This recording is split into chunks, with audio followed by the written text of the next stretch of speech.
Nel primo pellegrinaggio mariano del 2023 per le vocazioni, guidato questa mattina dal Patriarca di Venezia, Monsignor Francesco Moraglia, con partenza dalla Chiesa delle Suore Bianche di Clausura, recita del Rosario lungo la strada e arrivo nella Chiesa di Sant'Antonio del Lido di Venezia per la Santa Messa, il Vescovo Francesco ha rivolto un suo personale pensiero a Giulia Ramelli, la 34enne maestra di sci veneziana, tragicamente scomparsa. Non è ancora stata fissata intanto la data dei funerali ed è stata aperta, atto dovuto della procura, un'inchiesta. Quindi una preghiera particolarmente per Giulia, per i suoi familiari,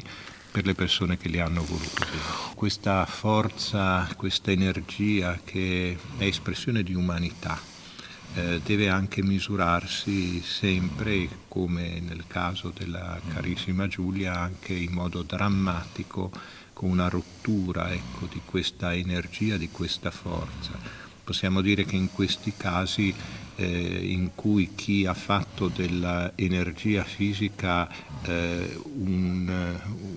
qualcosa di eccelso, di eccellente nella sua vita, ecco, ci ricordiamo proprio che la vita è un dono e che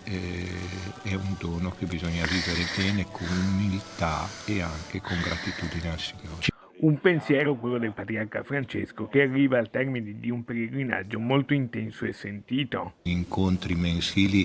hanno proprio questo scopo: riscoprire il nostro essere Chiesa e nello stesso tempo affidare alla Madonna, la mamma di casa, al volto materno della Chiesa, quelle che sono le cose che ci stanno più a cuore, ecco.